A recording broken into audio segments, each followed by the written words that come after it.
Hi friend, I hope you're well. This video I would like to share with you about how I host my first ink art workshop in London. This is a physical workshop and I was really excited about it. Today I'm going to walk you through the reason why I host this activity and how I do it, and also the process, what's the workshop about, also reflection about what I learned from this workshop. Let's dive into it. I have been thinking about having this workshop for almost a year, and I took it out because I'm not sure it's easy for me to hold it. But anyway, this is the brush stroke that I used in my workshop. I wanted to talk a bit about why I wanted to do this workshop, because I think, like being a ink art artist, I really enjoy using ink art. It's such a unique medium to create my own art. As you can see at the background, there's a few art out there that was my practices. Therefore, I decided to invited my friends, family. They are kind enough to join my workshop, and so that was my first trial, let's say, to experiment this ink art workshop. I think it went really well. Of course, it's like a few things that I can improve, but I will walk through that in a minute. I love this medium since I studied my bachelor degree back to Taiwan. I spent 4 years to practice, to learn from so many different teachers. I had a graduation show in Taiwan, and I think it is such a great idea that I introduce this unique and also my favorite media in here in the UK, because this is the medium that from Asia, originally from China, and of course once this art expanded to different countries like Taiwan, Japan, and Korea, they develop their own style. I having this idea to host an art workshop since last year, and the reason why I procrastinated was because I was having 4 jobs in between, and each week I worked like 50 hours, and so after my work I more often just wanted to relax, and so I keep postponing this plan for so long. This year, the beginning of this year, I still ask myself, should I do it? I think that is a yes, because I feel that I still want to do it. I love teaching people how to enjoy art, and in my previous video I talk about Gallup assessment. That was the time I realized that I'm really good at teaching, and I wanted to continue this into arts teaching.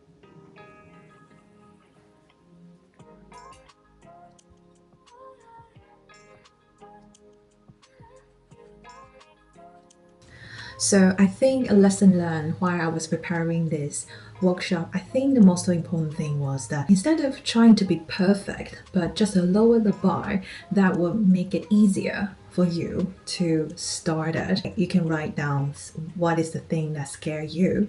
And once you list that, you write it down, and then you can think about, okay, is there anything I can avoid this thing happen? And most of the time, yes, you can always find a solution.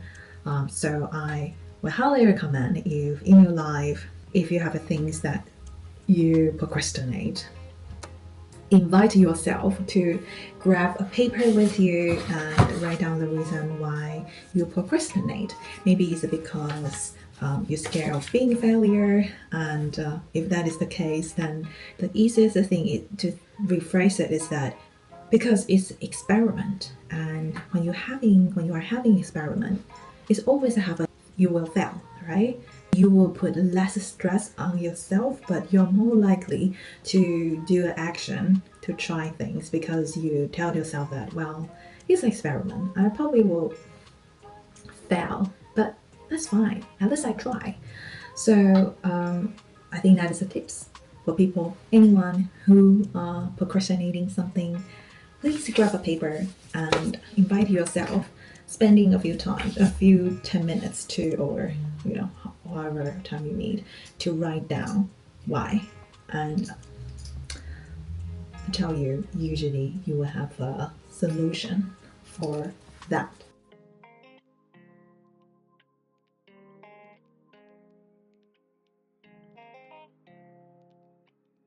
I think this medium has a feature, which is it's unerasable. If you draw something wrong, then you use an eraser to change it.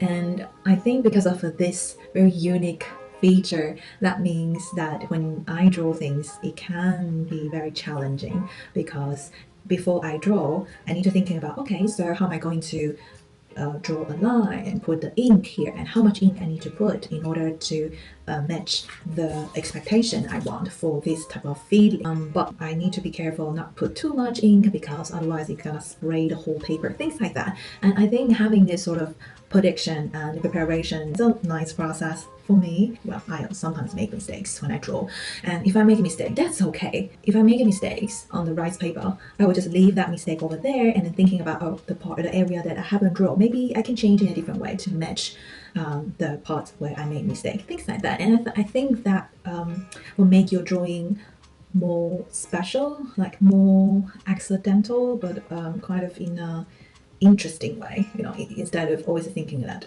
oh, the drawing, when you plan what you want to draw, it's always fit your expectation. But surprising is always nice, isn't it?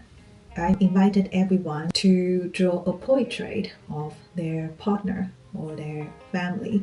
It was because I feel, it's such a really personal gift that your loved one drew it for you, and then during that activity you do the same thing together, but kind of individually, because all people draw a portrait on their own paper. So I think this drawing creating process is very therapeutic experience. So it was about that goal of activity, the workshop that I taught, which is about learning a new medium, which is a brush, and then use that medium that you just learned to create an art about the portrait.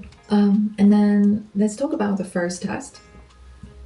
So of course, before the workshop, I wanted to prepare some materials.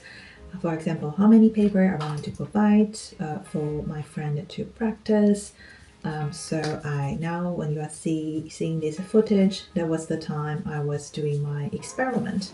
And I think the key for that workshop is that the process is really much more important than the result of the art, because it's all their first time to try this art, and the process is definitely more important than the result. Ideally, I want my people who attended my workshop is to spend quality time with their friend or family and to learn this new medium in a very short time, and then thinking about trying a new things together with your friend, with your family, is always a really nice memory, because it's such a unique time that you spend time together and learn something new and make some mistake and having fun. And once you finish this art, you roll it back, the art that your friend or your family drew it for you. And every time when you see this art hanging on whatever in your room or in your house, when you look at that art, you start smiling, because you probably think of the day that when you having that activity, that workshop with your friend, and what was happening at the time. This is a whole experience, and then the result of the art, just a hint for you to remember a good memory that day. I think that was like my goal.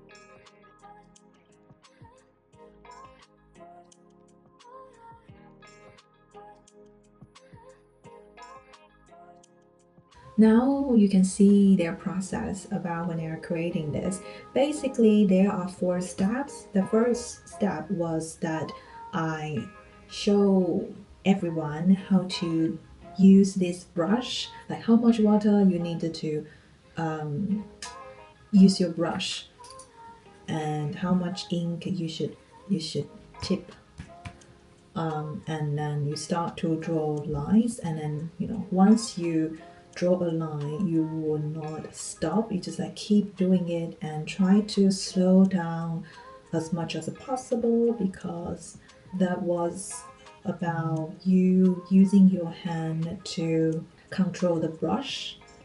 You can control how quick the brush needs to move and how slow you want your brush and how this paste can change the way you create these lines. I think that is like a very difficult, very interesting way to see how people practice. And then after this first step, I use this second paper for everyone to practice drawing a portrait. So basically, the second paper was also a practice session. Everyone was working on what's the proportion of the face. It was a nice process to see everyone was looking at the person they are going to draw and really thinking about how am I going to draw their hair, and do they have some spot on their face, and do they have wrinkle, things like that, and their hairstyle, what's the hairstyle today. So it was a very interesting time to see they were really enjoying the process. And after this part, then we move on to the third part, which was that I provided a hard rice paper, so everyone can start drawing this portrait on that hard paper. And I realized that everyone became very quiet because they think that, oh yeah, this is the final one, they don't want it to mess up.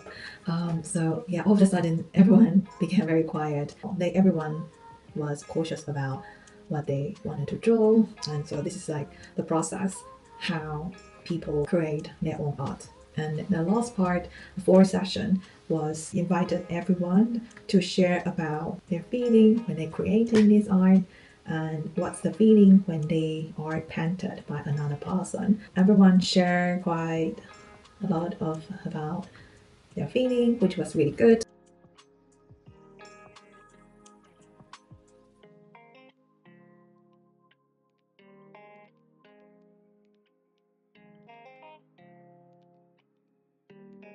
Let's talk about reflection of my workshop. I definitely have a lot of idea how to improve my workshop.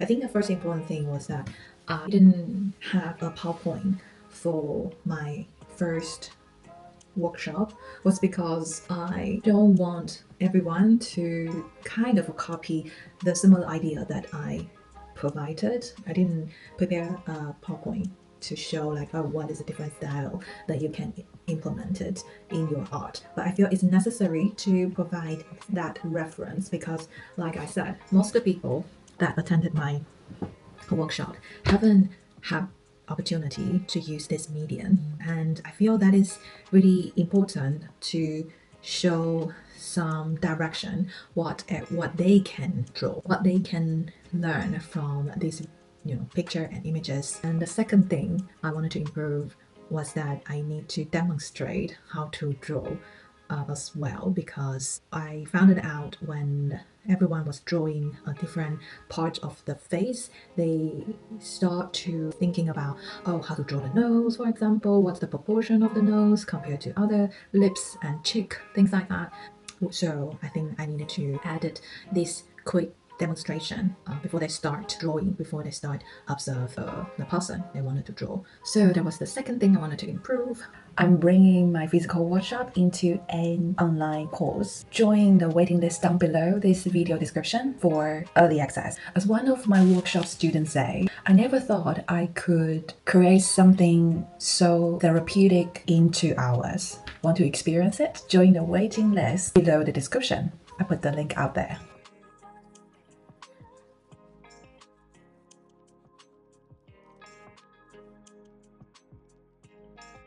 The third thing I wanted to add it in the future is that I think for this type of workshop, you will experience different senses. For example, you will use your eyes and use your listening and your hand to doing it. I think this sort of senses experience allow people to have a better experience on learning new things.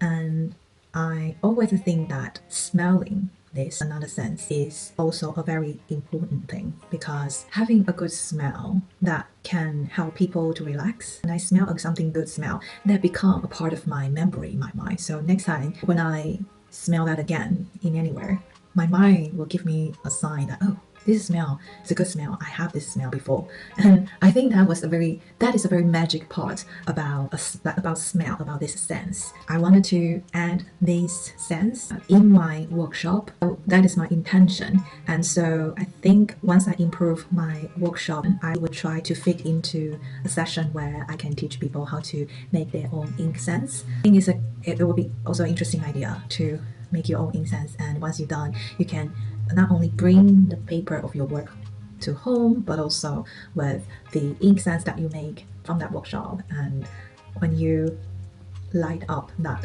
at your home, you will remember that, oh yeah, this is the smell that I have a good time at the workshop. That will be a very unique memory about you and the workshop by using this special smell. So ideally, I wanted to create a unique and really nice incense in the future. Recently, I bought different incense powder to do some experiment, as you can see I'm doing now. Just about the 3 things I wanted to improve and add it in my workshop.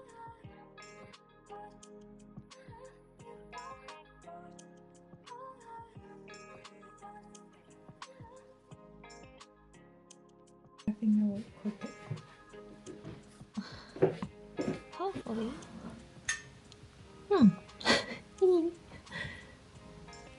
Okay, great. I also like to share with you the footage that I took the other day, because now it is just before the Easter holiday. It was so cool, isn't it? I don't even know which one I should get. If you have your favorite, just let me know. I would love to try.